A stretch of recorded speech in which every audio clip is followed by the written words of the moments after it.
me turn it over to you for a presentation. Okay, first of all, thank you for the gift of your time to visit with us today, listen to discussions. Time a little bit at the end for a discussion with you specifically, any questions you might have.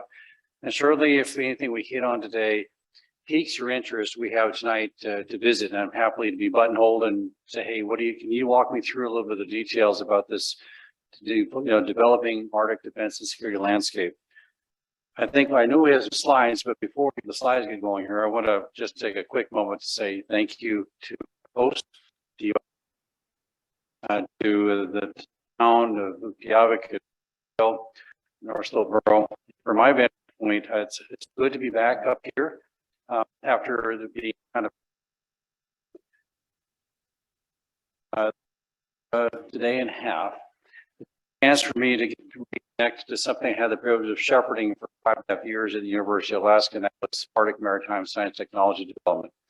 And I actually had the privilege of bringing both undergrad and graduate students up to our Arctic Research Center for summer intern programs and shepherding these students in a really field experience and learning from Craig George, Craig Tweedy, Mayor Brower, and others that really are uniquely identified to this region, uniquely identified to the American Arctic, and ultimately, from my vantage point, I learned from this community of great Arctic scientists that really call this place their scientific home.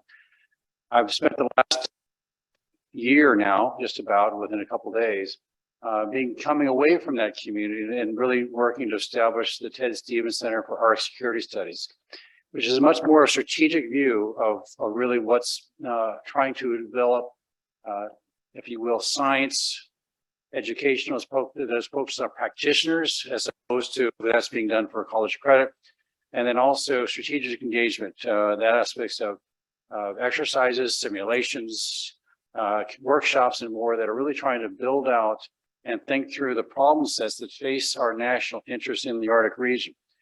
We are a soft power complement to the hard power investments that the nation has made in and around the Arctic region. Strategic those elements of force that the nation has invested in and around the Arctic region. But we're also trying to have the broadest possible interpretation of what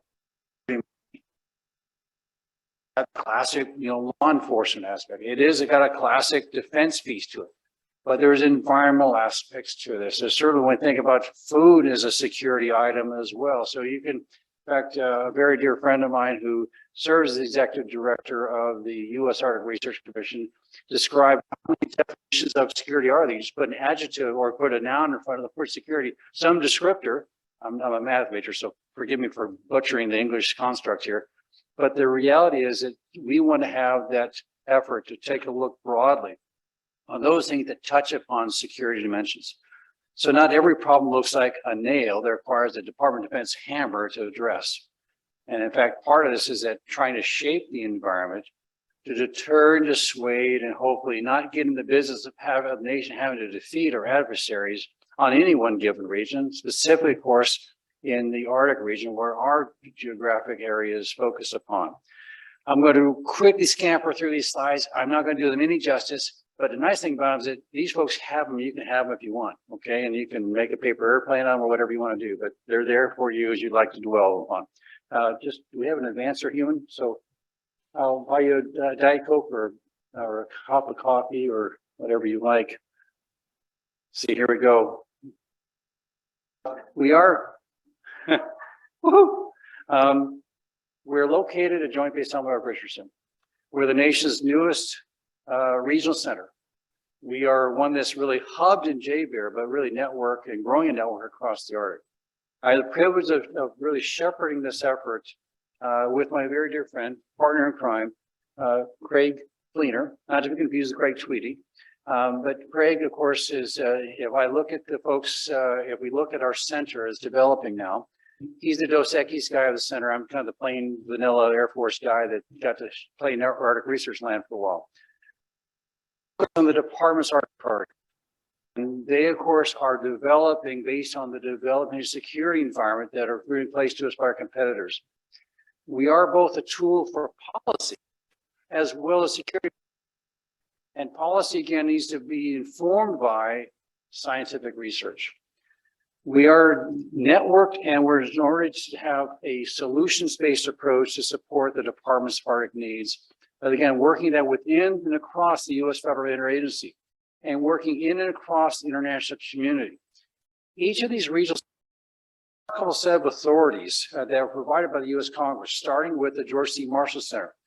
And in fact, if today, I doubt that those authorities would be invested with an element within the Department of Defense, but they are with these regional centers enshrined in law since 1994, early 1990s, but ultimately with the implementation of the George C. Marshall Center at Garmisch-Partenkirchen in Germany, the nation's first regional center.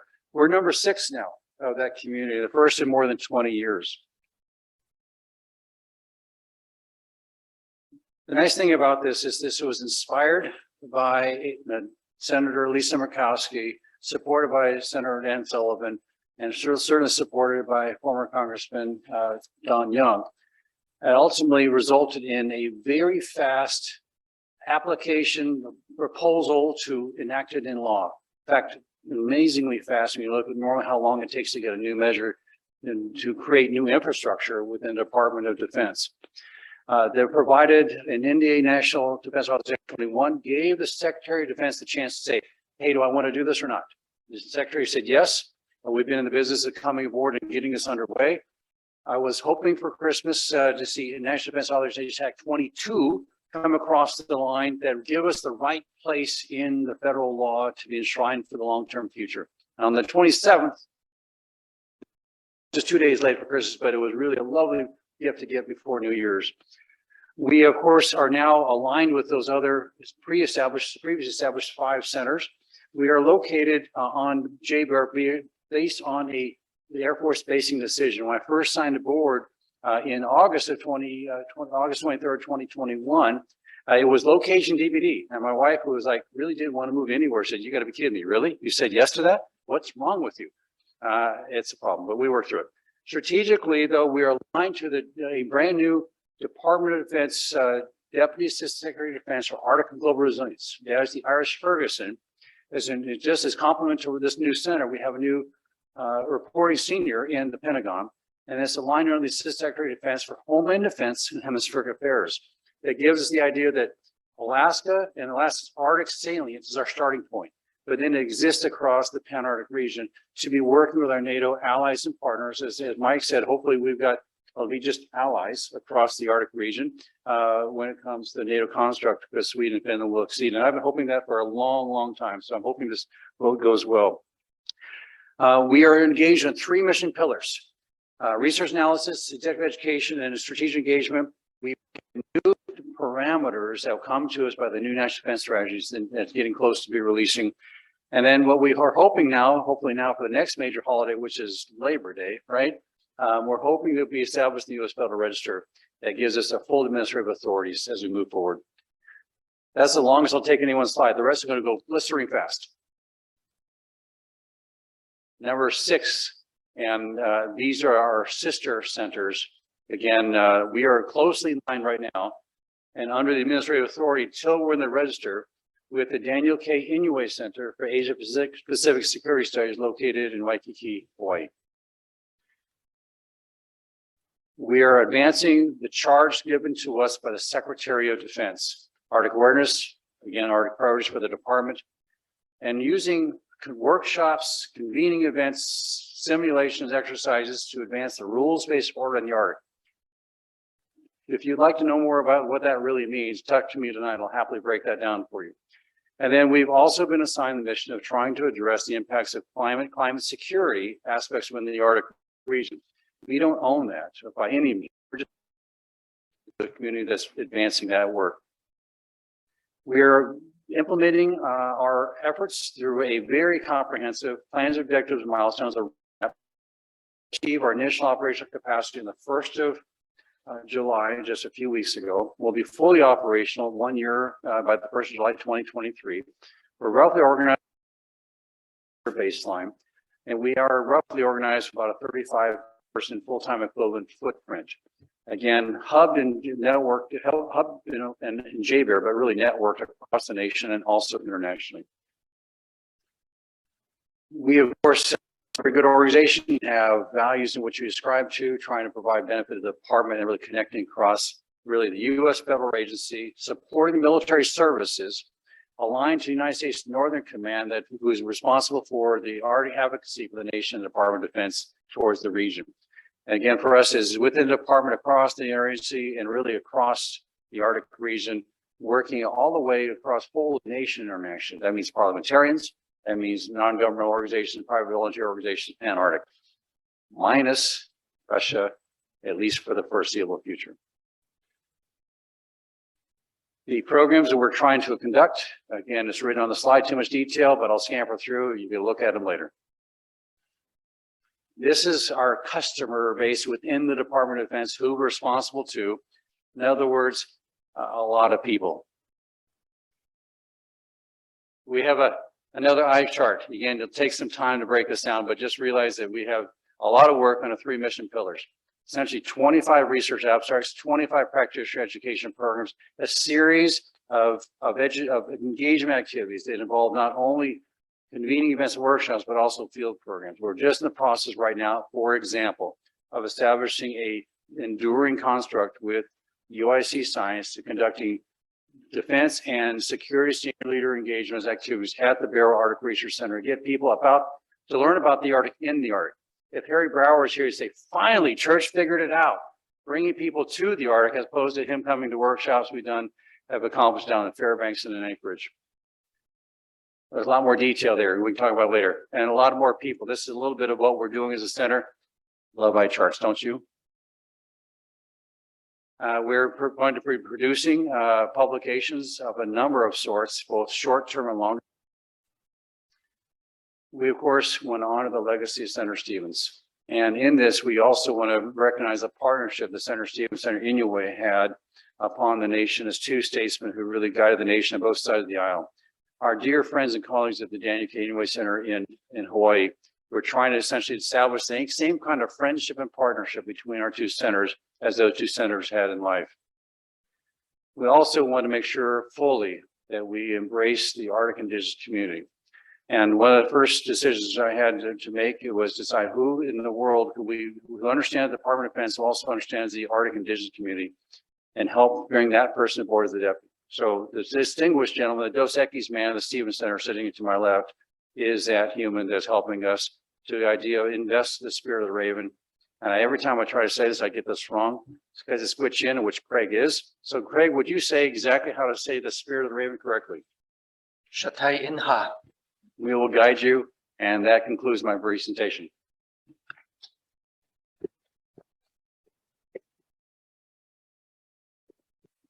Thanks, Church. Before we get to the Dos Equis man, which now forever Craig you will be known as, Church, just the eye charts were impressive.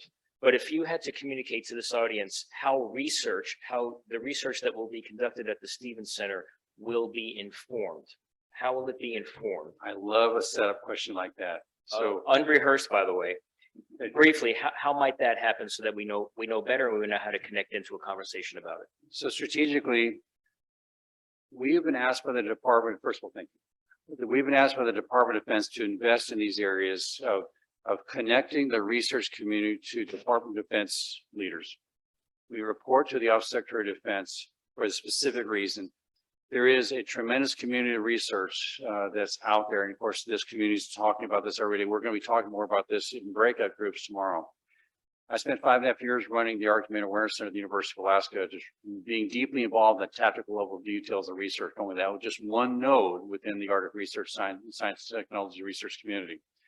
What we're trying to do within this new center is that we have a small research staff that's trying to at best connect into what is being conducted in this community research across all research disciplines, that we can make some connections to security and defense dimensions.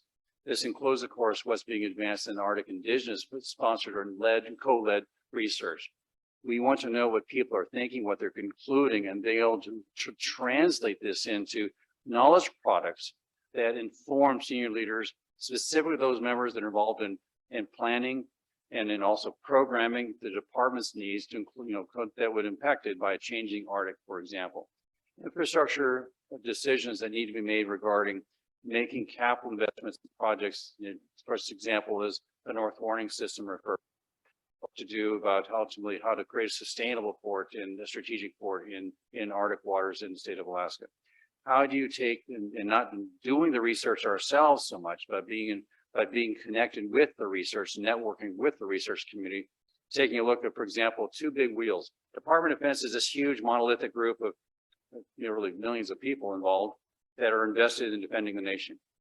The whole science community is another world. We're trying to be a little sprocket that's connecting into that major community and translating that into the Department of Defense senior leaders in that aspect. So I love that question. I can further unpack, but that's at least buying down a little bit of the risk on getting it wrong.